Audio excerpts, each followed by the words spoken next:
दर्शक बंधु मोर स्वामी बाहर काम करथिले तेणु मु मोर नणंद रूम रे सोउथिली। स्वामी नथिबारु मोर खूब मन हेउथिला। गोटे दिन जणे आम घर को भड़ारे रहिबाकू आसिला। से बहुत जवान एवं सुंदर थिला। थरे राति रे मु देखिली जे मोर नणंद तार रूम रे नथिला। मु ताकू खोजिली, देखिली से भड़ाटिया लोकर घरे लाइट जळुथिला। आउ से दुई जन को एकाठी देखी मु सही पाली नहीं। मु कबाट खोली भीतर को पशिगली। परे से मते आउ मो नणंद को राति सारा संभाली रखिला। मो नाम रेखा। आमर छोट एक परिवार अछि जेउठारे मु मोर स्वामी, मोर सासु ससुर एवं मोर नणंद रहउछलु। मोर विवाह को 6 मास होईछि।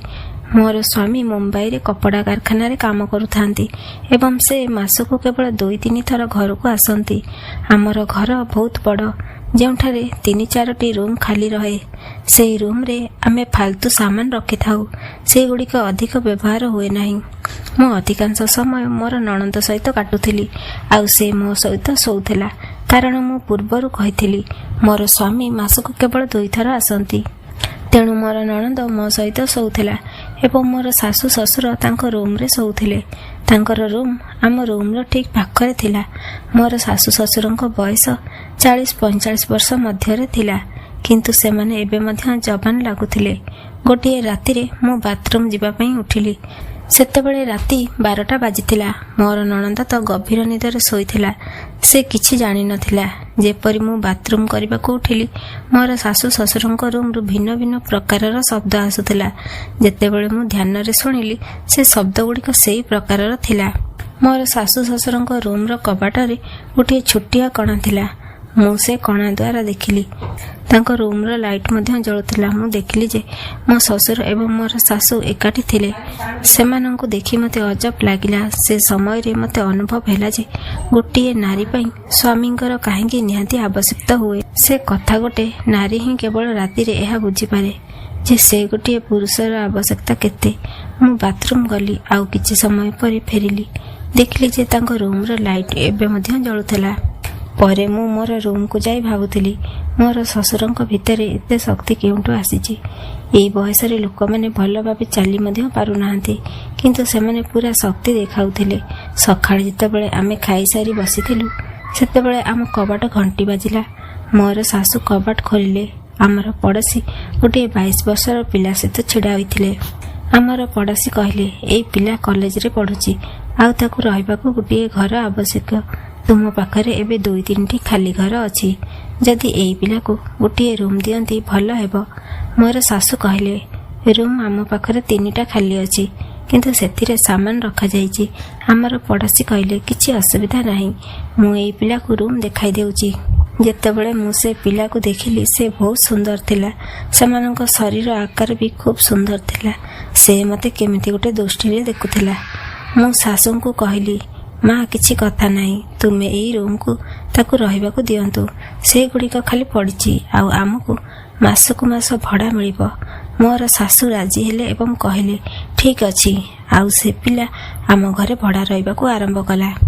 आम घरे गोटिए मात्र बाथरूम थिला एवं सेठारे से पिला मध्य व्यवहार करुथिला, जाहाकू आमे मध्य करुथुलु। गोटिए दिन से पिलार गैस सरीगला। से आम घर को आसिला एवं कहला, आंटी मोर गैस सरीगला, मु तुम गैस रे टिके रुटी तैयारी करिथांती। मोर सासु कहले, किछि कथा नाही, आज आम घरु तुमे रुटी नहीं खाइबो। आमे तुम पई रुटी तैयारी करिदेबु। रेखा तुम घरे तुम रूम रे नहीं देबो। से पिला कहला, ठीक अछि। परे से तार रूम को फेरी गले। मोर सासु कहले, रेखा से पिला पई 4-5 पट रुटी तैयारी कर, डाली सब्जी तैयारी करि दे। मु कहली, ठीक अछि मम्मी। मु रुटी तैयारी करी प्लेट रे रखिली एवं ताकू देबाकू गली। मु तार रूम रो कबाट खटखट कली। से खोलिला एवं कहला, हाँ आसंतु भाभी। मु भीतर को गली एवं कहली, मु तुमर रुटी आनिछि। से कहला, हौ हेला, आपण टेबुल ऊपर रखि दियंतु। मु टेबुल ऊपर रुटी रखिदेली। परे से कहला, भाभी बसंतु। मु कहली, नाही, मते घर को जाई आउ किछि काम करबाकू अछि। से कहले, किछि कथा नाही, 2 मिनिट मो सांगरे बस। मु 2 मिनिट रे से पिला पाखरे बसिली। से टीवी रे फिल्म देखुथिला। फिल्म रे इंग्लिश मूवी चलुथिला। मु देखिबा समय रे फिल्म रे कि सीन आसीगला। से सीन एमती थिला जे मु निजको संभाળી पारलेनी। से कहला, देखुछ ଫିଲ୍ମରେ ଲୋକମାନେ କେମିତି କେମିତି ଦୃଶ୍ୟ ଦେଖାଉଛନ୍ତି। ମୁଁ କିଛି କହିଲି ନାହିଁ। ପରେ ମୁଁ କହିଲି, ଠିକ୍ ଅଛି, ଏବେ ମୁଁ ଯାଉଛି। ସେ କହିଲା, ଭାବିଛି ପୁରା ଫିଲ୍ମ ଦେଖିଯାଅ। ମୁଁ କହିଲି, ନାହିଁ। ଆଉ ମୋତେ ନିଦ ଆସୁନଥିଲା। ମୁଁ ଉଠି ବାଥରୁମକୁ ଗଲି। ସେତେବେଳେ ମୁଁ ବାଥରୁମକୁ ଗଲି, ମୋର ଶାଶୁ ଶ୍ୱଶୁରଙ୍କ ରୁମ୍ରୁ ପୁଣି ସେଇ ଶବ୍ଦ ଆସୁଥିଲା। ଆଜି ଶବ୍ଦ ବହୁତ ଅଧିକ ଥିଲା। ସେଗୁଡ଼ିକ ଶୁଣି ମୋତେ କିଛି ଅନୁଭବ ହେବାକୁ ଲାଗିଲା।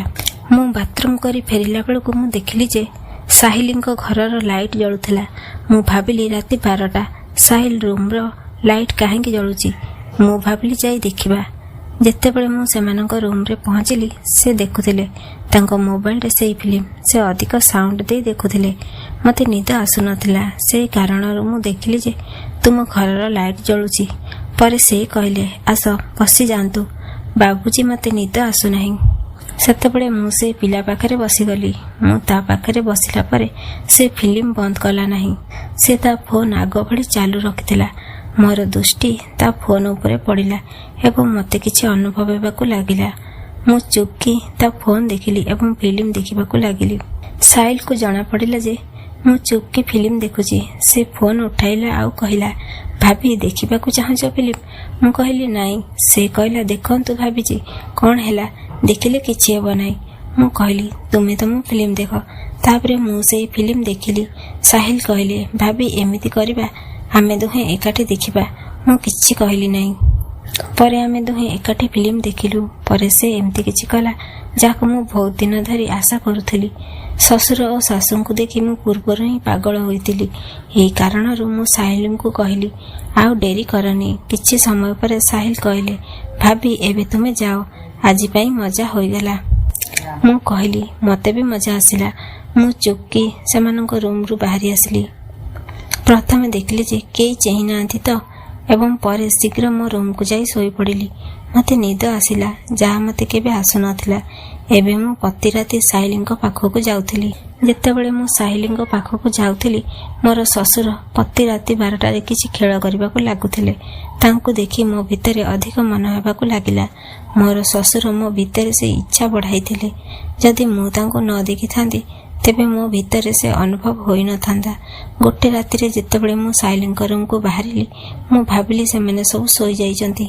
ଯେତେବେଳେ ମୁଁ ମୋର ରୁମ୍କୁ ଗଲି, ମୋର ନଣନ୍ଦ ସେଠାରେ ନଥିଲା। ଯେତେବେଳେ ମୁଁ ଶୋଇବାକୁ ଲାଗିଲି, ସେ କବାଟ ନିକଟରେ ଠିଆ ହୋଇ ମୋତେ ଦେଖୁଥିଲା।